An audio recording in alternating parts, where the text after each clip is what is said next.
सुनीता's kitchen मध्ये आपलं स्वागत आहे। आज आपण करणार आहोत उकडीचे मोदक। त्याच्यासाठी आपण एक नारळ घेतलेला आहे, एक वाटी गूळ घेतलाय, खसखस आणि वेलची घेतले आणि तांदळाचं पीठ घेतले। आता आपण चाळण्यासाठी नारळ किसून घ्यायचे, खसखस भाजून घेऊया।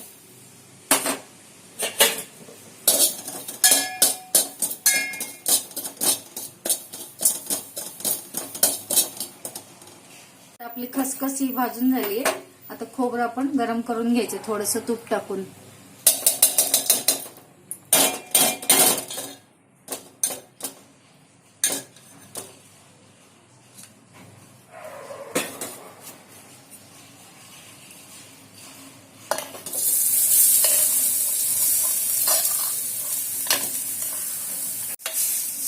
थोडंसं खोबरं परतून घ्यायचं, त्याच्यातले पाण्याचे हे कण संपले की मग गूळ टाकायचं। आपलं खोबरं थोडंसं परतून झालंय, त्यात आपण हा किसलेला गूळ घ्यायचा टाकून।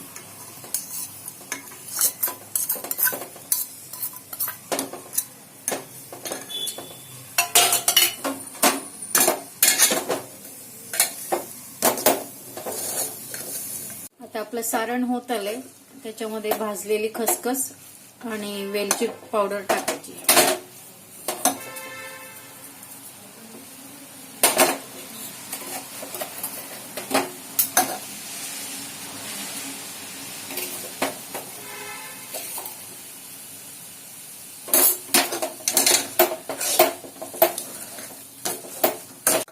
आता हे सारण आपलं तयार झालंय, थंड करण्यासाठी ठेवून द्यायचं। तोपर्यंत आपण उकड काढून घेऊ।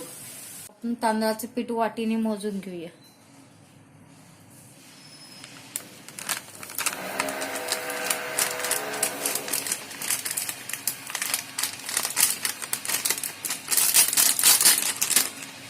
साधारण हे 2 वाटे, 2 वाटे पिठांसाठी 2 वाटीच पाणी ठेवायचं गरम करायला। आपण 2 वाटी पिठासाठी 2 वाट्याच पाणी घ्यायचे मोजून।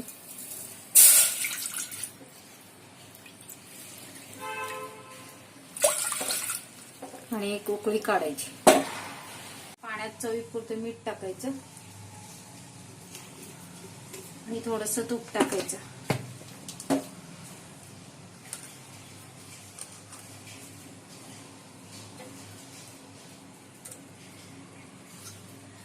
पाणी उकळले, गॅस बारीक करून थोडंसं पीठ तांदळाचं घालून घ्यायचं त्यात। थोडं थोडं, गाठी व्हायला नाही पाहिजे त्याच्यात।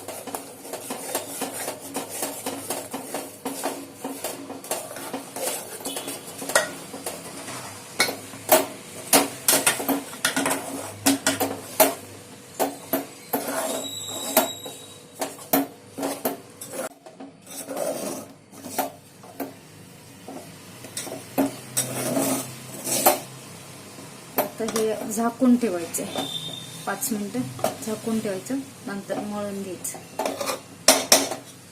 पहिला झाकून ठेवून द्यायचं 5 मिनिटं, त्याच्यानंतर मळून घ्यायचं। गॅस बंद करून टाकायचं। आपण एका ताटात काढून मळून घ्यायची।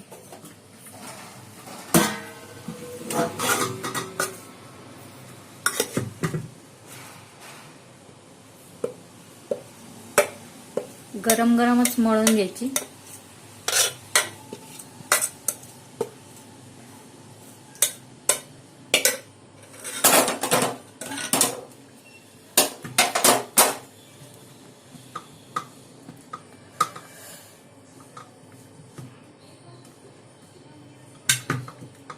आता हे आपण चांगलं मळून घेतलं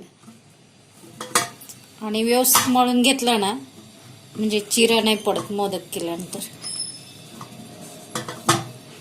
हे आपलं छान मळून झाले, एक 2-3 मिनिटं झाकून ठेवू। तोपर्यंत आपण उकडीसाठी पाणी ठेवूया।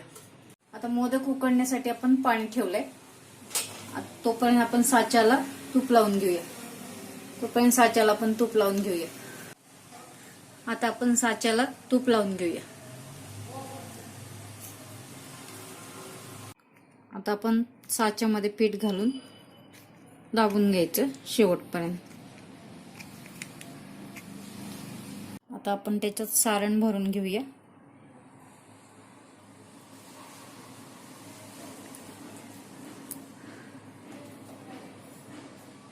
जेवढं बसेल तेवढं दाबून घ्यायचं.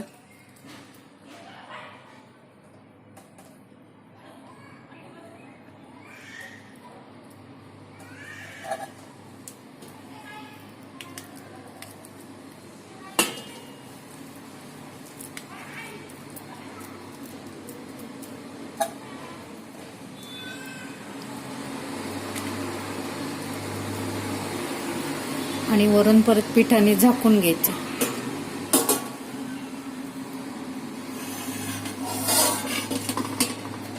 पिठाची अशी गोल थोडीशी पारी करायची आणि त्याच्यावर ठेवून द्यायची.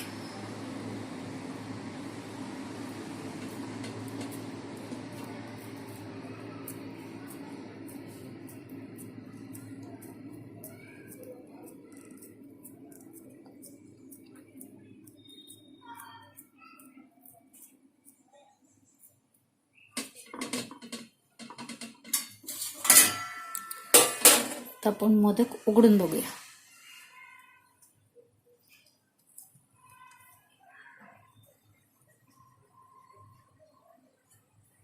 हा झाला आपला.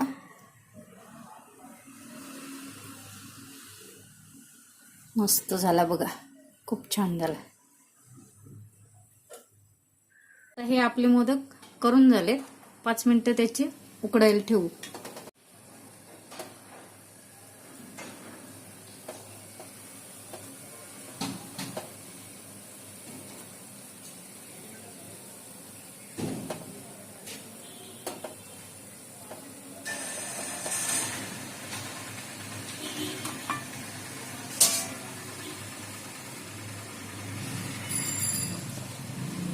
पाच मिनिटं उकडून घ्यायचे. आपले उकडून झालेत, खाण्यासाठी तयार झालेत. काढून घेऊया आपण. तर हे खाण्यासाठी आपल्याला तयार झाले मोदक. माझी रेसिपी आपल्याला आवडली असल्यास लाईक, शेअर आणि सबस्क्राईब करायला विसरू नका. धन्यवाद.